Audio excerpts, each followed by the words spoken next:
The Pullman strike began May 11th, 1894 and ended July 20th, 1894. The Pullman strike happened in Chicago. The Pullman strike happened because George Pullman paid his workers poorly and the rent on the houses they had to live in was very high. People that were directly involved in the Pullman strike are Eugene V. Debs, John Peter Altgeld, John Grover Cleveland, Clarence Darrow, Richard Onley, and finally George Pullman. Here is a timeline for our History Day. September 1893 to May 1894. Pullman Works reduced wages by 25%, but they didn't reduce the prices of the house they had to live in. May 10th. 3 of the committee were fired for not working. Later that evening, Pullman workers went on strike. May 11th. Pullman Works closed. June 9th through June 26th, the American Railroad Union, otherwise known as the ARU, gathered in Chicago, symbolizing 465 local unions, and claimed a membership of 15,000 people. June 15th. The Pullman Company wouldn't receive any calls from the ARU. They also wouldn't allow 5 proposed arraborators to check if there was anything to arraborate. June 21st, the ARU voted that they would stop handling Pullman cars unless Pullman agreed to an arraboration. June 22nd. The Pullman Company met with the general managers and came up with an agreement to stop the boycott.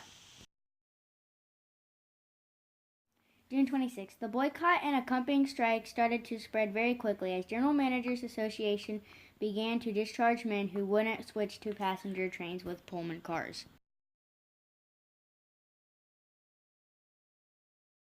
Here is our process paper. We decided to do the Pullman strike because it sounded fun, so we decided to research it and see what it was. We started researching it and we liked it, so we kept on researching. Then we chose to do a documentary because there's less competition and we like using electronics. After we researched, we started looking for primary and secondary sources. We found a lot of pictures and news articles. We made a Google document to organize all our sources.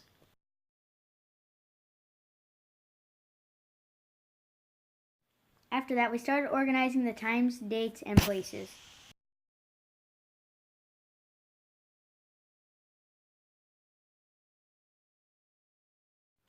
After we finished organizing our sources in a Google Doc, we put it in primary and secondary in our website we used called EasyBib.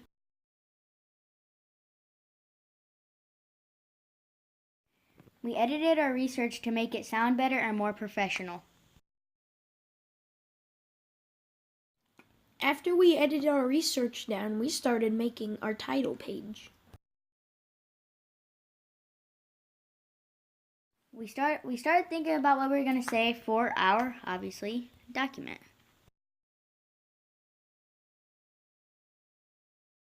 We started working on our document for more consecutive days because we had to edit it down after we got it because we could only use 500 words.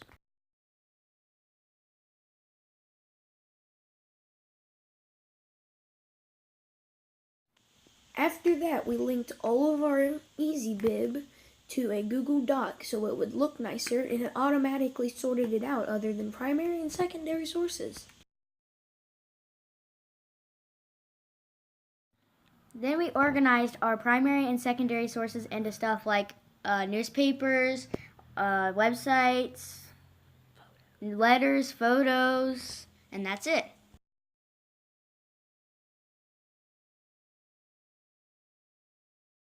We started doing our process paper after that because we thought, well, we already did everything, so why not?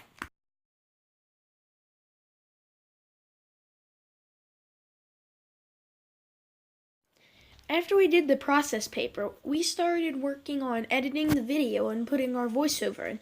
I knew how to edit. I'm trying to teach Garrett how to, so he can do this if we end up working in different groups next year. If we do work in the same group, we can work separately, edit, and then after we edit, we can combine everything we both did and we'll do it in a shorter amount of time rather than doing it all on one phone. Here's a fun fact on the Pullman strike. It started on Labor Day. That's our documentary. Bye.